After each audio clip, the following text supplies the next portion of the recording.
Драги пријатели, мило ми е што денеска се тука кавадарци, господинот Иван, господинот Ристо, татко му, и ќе прикажеме што е потребно за садење на гинка.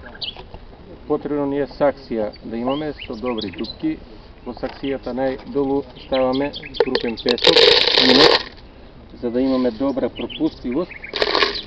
Едно 2-3 сантима.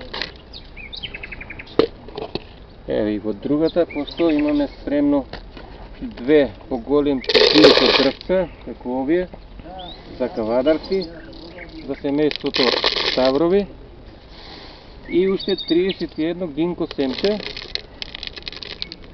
што значи вкупно 33. Тоа е бројот, Исусов број. Не случајно се токму 33. Ја припремаме мешавината, за која што ни е потребно ситен песок, кој што е поминат преку сито, хумусна земја,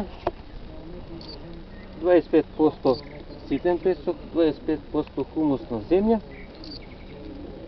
и останатото тресет или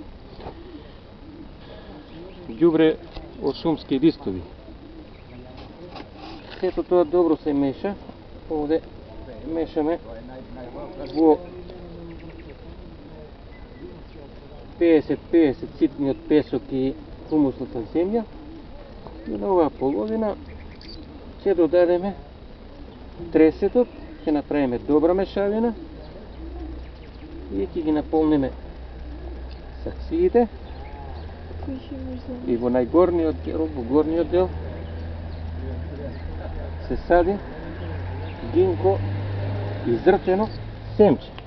Кој е гинко изртено семче? Еве како изгледа.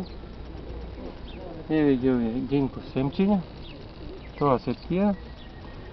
Ова се тие гинко дрвца, настанати од гинко семче. Еве како изгледа едно започнато да никнува гинко дрвце.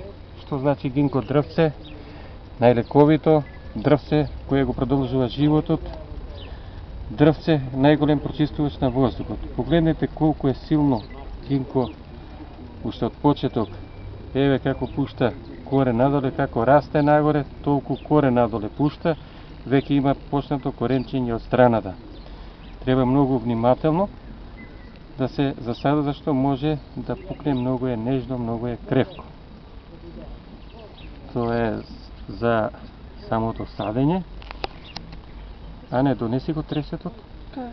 Таму зелената кеса. Ќе го донесеме тресетот, па ќе продолжиме понатаму за самото гинко дрвце и гинко семче како се сади. Ќе покажеме две работи.